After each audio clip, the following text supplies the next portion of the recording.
اس لیے میں آپ سے درخواست کرتی ہوں کہ آپ تھانے دار بن کر نہیں، ایک بھائی بن کر میری بات سنیں اور سوچ سمجھ کر جواب دیں۔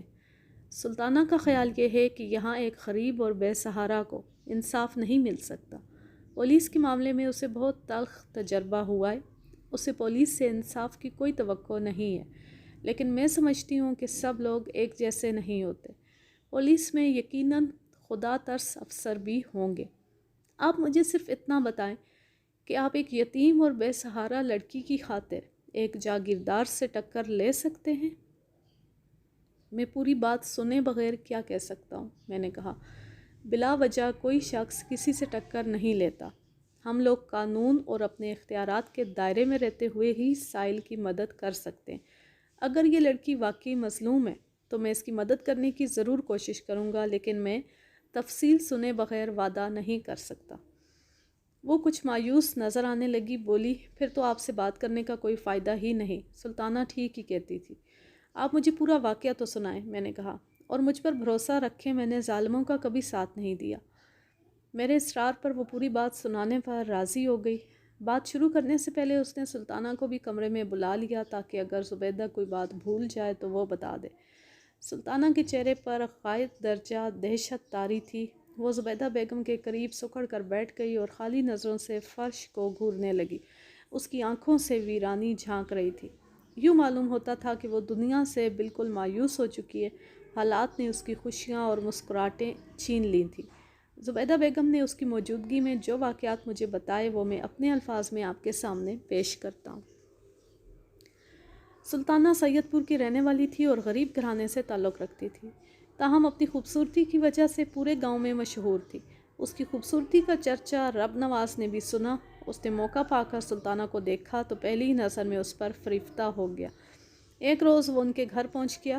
سلطانہ کے باپ کریم بخش نے اپنی حیثیت کے مطابق اس کی خاطر تواضع کی اور اس کی آمد کا مقصد پوچھا۔ چاچا، میں ایک عرض لے کر تمہارے پاس آیا ہوں، چودھری رب نواز نے کہا۔ امید ہے کہ تم مجھے مایوس نہیں کرو گے۔ بوڑھا کریم بخش یہ بات سن کر فکر مند ہوا۔ وہ سمجھ گیا کہ جاگیردار کا خود سر بیٹا اس کے پاس کیا عرض لے کر آیا تھا۔ اس کی اکلوتی بیٹی سلطانہ حسین اور پڑھی لکھی تھی۔ رب نواز یقیناً اس کے پاس اسی سلسلے میں آیا تھا۔ چودھری صاحب، میں ایک معمولی سا غریب آدمی ہوں، اس نے عاجزی سے کہا۔ میں تو اپنی امیدیں پوری نہیں کر سکتا، بھلا کسی اور کی امیدیں کیسے پوری کر سکتا ہوں؟ کریم بخش، تم میری امید پوری کر سکتے ہو۔ میں تمہاری بیٹی سلطانہ کا رشتہ مانگنے آیا ہوں۔ کریم بخش کو معلوم تھا کہ رب نواز کی شادی 3 سال قبل ہو چکی تھی اور اس کا ایک بچہ بھی تھا۔ چودھری صاحب، آپ یقیناً اپنے کسی دوست یا عزیز کے لیے رشتہ مانگنے آئے ہیں، کریم بخش نے کہا، کیونکہ آپ تو ماشاءاللہ شادی شدہ ہیں اور آپ کی شادی کو ابھی زیادہ عرصہ بھی نہیں ہوا۔ کریم بخش، مجھے اپنے لیے رشتہ چاہیے، رب نواز نے صاف لفظوں میں کہا۔ مجھے یقین ہے کہ تم انکار نہیں کرو گے۔ کیا بڑے چودھری صاحب اس بات کی اجازت دے دیں گے؟ کریم بخش نے فرار کی راہ نکالی۔ فی الحال یہ کام بڑے چودھری صاحب کے علم کے بغیر ہوگا، رب نواز نے دھیمی آواز میں کہا۔ میں سلطانہ کو الگ مکان میں رکھوں گا اور مناسب موقع دیکھ کر بڑے چودھری صاحب کو بتا دوں گا۔ کریم بخش نے ایک اور فرار کی راہ نکالی، بولا، چودھری صاحب، آپ سے اچھا رشتہ اور کون سا ہوگا، لیکن مسئلہ یہ ہے کہ میں زبان دے چکا ہوں، میری بیوی کے بھانجے سے سلطانہ کا رشتہ طے ہو چکا ہے۔ اچھا، نام کیا ہے آپ کے ہونے والے داماد کا؟ اس کا نام رفیق ہے، رفیق حسین۔ کریم بخش کی بیوی نے 1-2 مرتبہ یہ کہا تھا کہ اس کی بہن اپنے بیٹے رفیق حسین کے لیے سلطانہ کے رشتے کی خواہش مند ہے، لیکن کریم بخش نے انکار کر دیا تھا کیونکہ لڑکا کوئی مستقل کام نہیں کرتا تھا۔ اب اس نے رب نواز سے جان چھڑانے کے لیے رفیق حسین کا نام لے دیا تھا۔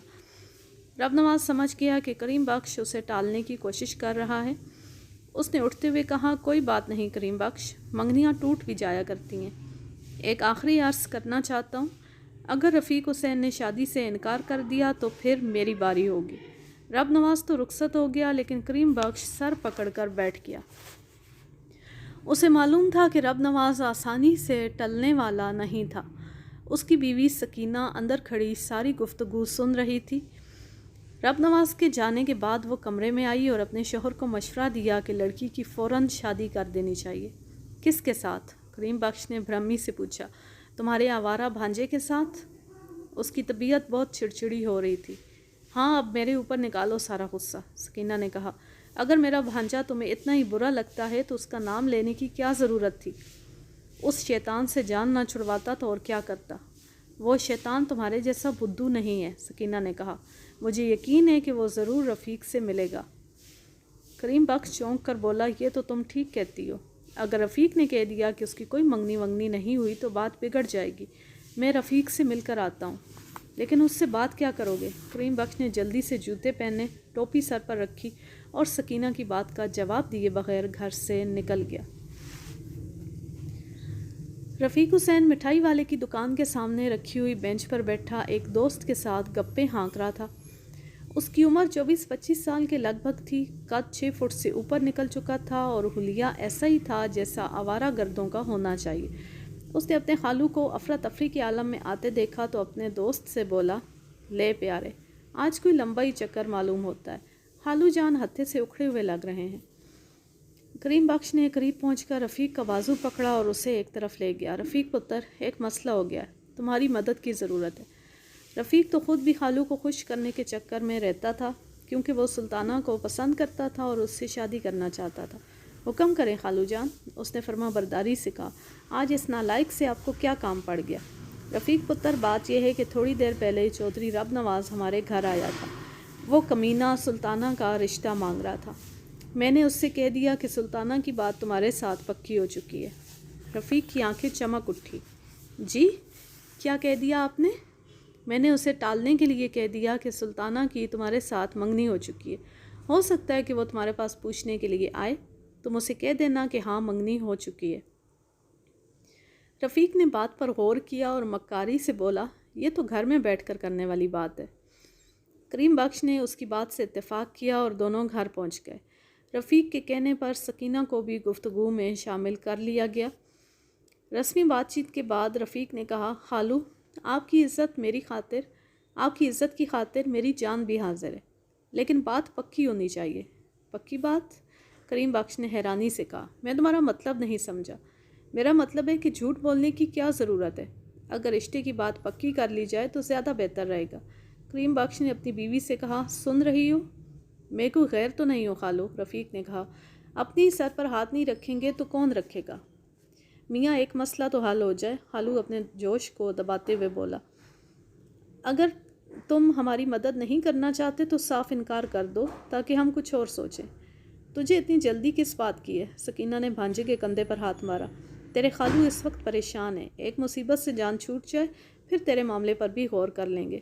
بات یہ ہے خالہ کہ جھوٹ بولتے ہوئے کچھ اچھا نہیں لگتا۔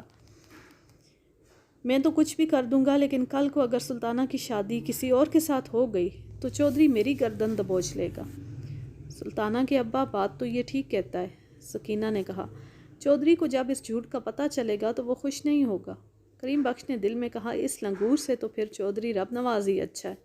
کچھ سوچ بچار کے بعد اس نے مصلحتاً ہاں کر دی، تاہم اس کا ارادہ یہ تھا کہ اگر چودھری رب نواز نے اسے زیادہ پریشان کرنے کی کوشش کی تو وہ گاؤں چھوڑ کر چلا جائے گا۔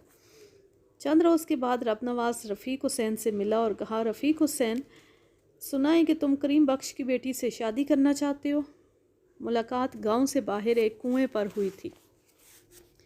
رب نواز کے ساتھ 2 آدمی اور بھی تھے۔ آپ نے ٹھیک سنا ہے چودھری صاحب، رفیق نے جواب دیا۔ کریم بخش میرا سگا خالو ہے۔ تم کام کیا کرتے ہو رفیق حسین؟ فی الحال تو جی بیکار ہوں۔ رب نواز نے جیب سے چند نوٹ نکال کر رفیق کی طرف بڑھائے اور بولا، یہ لو، یہ کچھ پیسے رکھ لو۔ مجھے بیکار نوجوانوں پر بڑا ترس آتا ہے۔ یہ پیسے رکھ لو اور فی الحال شادی وادی کی بات بھول جاؤ۔ اپنے خالو سے کہہ دینا کہ تم اس کی بیٹی سے شادی نہیں کر سکتے۔ رفیق نے پیسوں کی طرف ہاتھ نہیں بڑھایا اور بولا، کیوں جناب، شادی کی بات کیوں بھول جاؤں؟ رب نواز کے ایک ساتھی نے مونچھوں کو تاؤ دیتے ہوئے کہا، دیکھو کاکا، زیادہ سیانہ بننے کی کوشش نہ کر۔ چودھری صاحب کو کڑی پسند آ گئی ہے، اس کی شادی ان کے ساتھ ہوگی، تجھے کوئی اور رشتہ مل جائے گا۔ نہیں جناب، یہ نہیں ہو سکتا، رفیق نے جرأت سے کہا۔ میں بغیر کسی وجہ کے شادی سے انکار نہیں کر سکتا۔ رب نواز چند لمحوں تک سخت نظروں سے رفیق کو گھورتا رہا، پھر اس نے پیسے جیب میں رکھ لیے اور اپنے ساتھیوں کی طرف مڑتے ہوئے بولا، جوان تو یہ بڑا سونا ہے، پر کیا کریں، اس سے خود ہی اپنی زندگی کی پرواہ نہیں ہے۔ رفیق اس دھمکی کا مطلب نہیں سمجھ سکا۔ کریم بخش نے جب یہ بات سنی تو وہ فکرمند ہوا۔ اس نے رفیق کو مشورہ دیا کہ وہ کچھ عرصے کے لیے گاؤں سے چلا جائے، لیکن رفیق نے اس بات کو مذاق میں ٹال دیا۔ چند روز کے بعد اس کی لاش کھیتوں میں پڑی ہوئی پائی گئی۔ اسے کلہاڑی کے پے در پے وار کر کے ہلاک کیا گیا تھا۔ کریم بخش بخوبی جانتا تھا کہ رفیق کا قاتل کون تھا، لیکن وہ پولیس کو کچھ نہ بتا سکا۔ اسے معلوم تھا کہ وہ اپنے الزام کا کوئی ثبوت پیش نہیں کر سکے گا۔ یوں بھی اتنے بڑے جاگیردار سے ٹکر لینا کوئی آسان کام نہیں تھا۔ اسے یقین تھا کہ رب نواز اس کا پیچھا نہیں چھوڑے گا، لہٰذا اس نے بیوی کے مشورے سے گاؤں چھوڑ دینے کا فیصلہ کیا۔ لیکن ایک غریب آدمی کے لیے بنا بنایا گھر چھوڑنا اور دوسری جگہ آباد ہونا آسان کام نہیں ہوتا۔ اس بات کی اطلاع رب نواز کو بھی ہو گئی اور وہ اپنے مطالبے کے ساتھ دوبارہ اس کے گھر پہنچ گیا۔ کریم بخش، مجھے رفیق حسین کی موت کا بڑا دکھ ہوا ہے، اس نے چالاکی سے کہا۔ بہت خوبصورت جوان تھا، لیکن قدرت کے کاموں میں کون دخل دے سکتا ہے؟ زندگی اور موت اللہ کے ہاتھ میں ہوتی ہے۔ وہ کیا کہتے ہیں، موت کا ایک دن معین ہے۔ ہاں، سنا تو یہی ہے، کریم بخش نے ہولے سے کہا، لیکن یہ بھی سنا ہے کہ قاتل کی معافی نہیں ہوتی۔ معافی ان کی نہیں ہوتی جو پکڑے جاتے ہیں۔ میں آسمانی عدالت کی بات کر رہا ہوں۔ کریم بخش، یہ سب پرانی باتیں ہیں، ان کو چھوڑو، میں تاریخ لینے آیا ہوں۔ تاریخ؟ کریم بخش گھبرا گیا۔ کس چیز کی تاریخ؟ شادی کی تاریخ؟ اور کس چیز کی تاریخ؟ چودھری صاحب، میں نے ابھی اپنی برادری سے مشورہ بھی نہیں کیا۔ دوسری بات یہ ہے کہ ہمارے یہاں کبھی کسی نے خفیہ شادی نہیں کی، اس سے لڑکی کی ذات پر حرف آئے گا۔ چاچا، ایک بات تو بتا، رب نواز نے کہا، کیا تیرا خاندان ہم سے زیادہ عزت والا ہے؟ چودھری صاحب، یہ بات میں کیسے کہہ سکتا ہوں؟ جب خفیہ شادی سے میری ذات پر حرف نہیں آ سکتا تو تیری بیٹی کی ذات پر کیسے آئے گا؟ یہ گاؤں ہماری جاگیر ہے، یہاں کوئی شخص ہمارے خلاف منہ کھولنے کی جرات نہیں کر سکتا۔ خیر چھوڑو اس بات کو۔ تمہیں برادری سے مشورہ کرنے کے لیے کتنی مہلت چاہیے؟ 2-4 ہفتے تو لگ ہی جائیں گے، لیکن ٹھہرو، میں تمہیں برادری سے مشورہ کرنے کی اجازت نہیں دے سکتا۔ اس طرح تو ساری بات ہی کھل جائے گی۔ زیادہ سے زیادہ 2-4 قریبی رشتہ داروں سے مشورہ کر لو اور انہیں تاکید کر دو کہ بات باہر نہ جائے۔ سلطانہ اندر بیٹھی یہ ساری گفتگو سن رہی تھی۔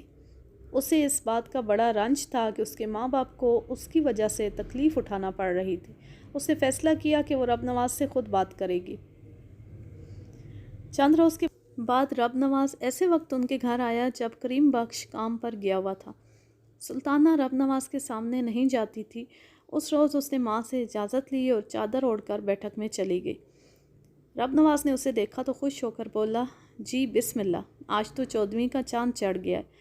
سلطانہ کو چودھری کی حیثیت اور اس کے غصے کا علم نہیں تھا۔ اس نے سختی سے پوچھا، چودھری صاحب، آپ ہمارے گھر کیوں آتے ہیں؟ لو بھائی، تمہیں ابھی تک یہی نہیں پتا؟ رب نواز نے مونچھوں پر ہاتھ پھیرتے ہوئے کہا، حد ہو گئی، کریم بخش نے تمہیں بتایا نہیں؟ آپ کو تو بڑوں کی عزت کرنا بھی نہیں آتی، سلطانہ نے کہا۔ اولاد کے سامنے ان کے والدین کا ذکر احترام سے کرنا چاہیے۔ دراصل ہمیں اس طرح بولنے کی عادت ہو گئی ہے، رب نواز نے کہا۔ شادی کے بعد تم سے آداب سیکھنا پڑیں گے۔ چودھری صاحب، شادی خوشی سے کی جاتی ہے، اس میں دونوں خاندانوں کی رضامندی کے علاوہ لڑکے اور لڑکی کی مرضی بھی شامل ہونی چاہیے۔ یہ سب پرانی باتیں، آج کل خاندانوں کو کوئی نہیں پوچھتا۔ البتہ لڑکے اور لڑکی کی مرضی والی بات تھوڑی بہت ٹھیک ہے۔ میں تو سر سے پیر تک راضی ہوں، نکاح کے وقت تمہاری بھی ہاں ہو جائے گی۔ اللہ اللہ خیر صلاح، میں معمولی آدمی نہیں ہوں، میرے پاس دولت ہے، عزت ہے، دنیا کا ہر عیش ہے۔ میں تمہیں سونے میں پیلا کر دوں گا، الگ مکان میں رکھوں گا، دنیا کی ہر خوشی تمہارے قدموں میں ڈال دوں گا۔ جو شخص میرے باپ کو تو کر کے مخاطب کرتا ہے وہ مجھے کیا خوشی دے سکتا ہے؟ سلطانہ نے کہا۔ رب نواز کو دنیاوی جاہ و جلال کا بڑا گھمنڈ تھا۔ وہ کسی غریب آدمی کی دکھاوے کے طور پر بھی عزت نہیں کر سکتا تھا۔ اس نے قدرے برہمی سے کہا، بتایا تو ہے کہ یہ ہماری خاندانی عادت ہے۔ کیا آپ اپنے باپ کو بھی اسی طرح مخاطب کرتے ہیں؟ رب نواز کا چہرہ سرخ ہو گیا، بولا، میرے والد کو لوگ بڑے چودھری صاحب کہہ کر مخاطب کرتے ہیں، ان کو اللہ نے بڑا رتبہ دیا ہے، ان کا اور کمی کمینوں کا کیا جوڑ؟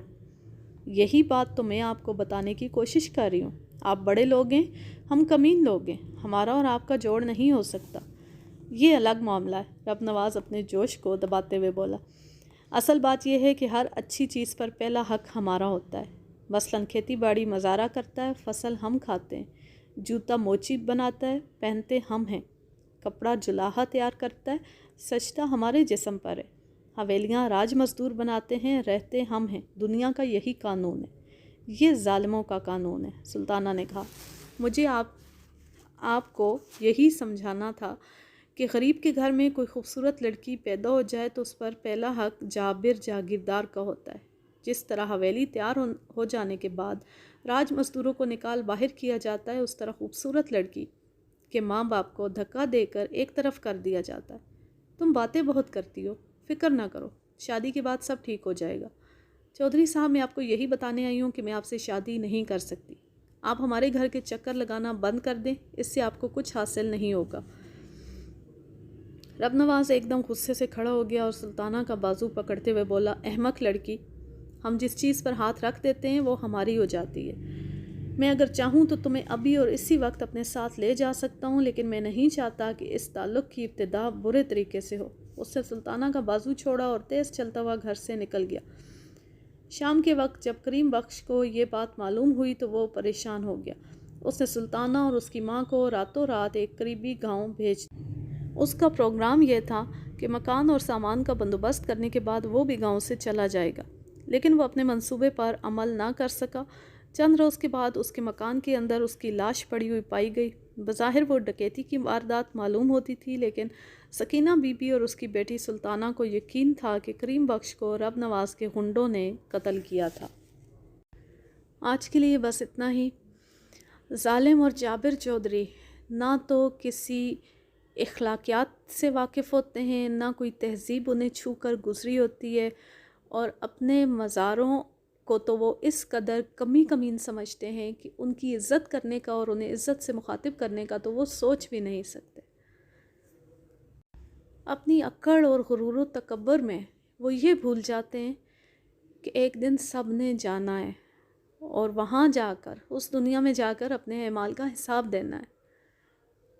آپ کے اعمال یہ ثابت کریں گے کہ آپ کتنے بڑے رتبے پر فائز ہیں۔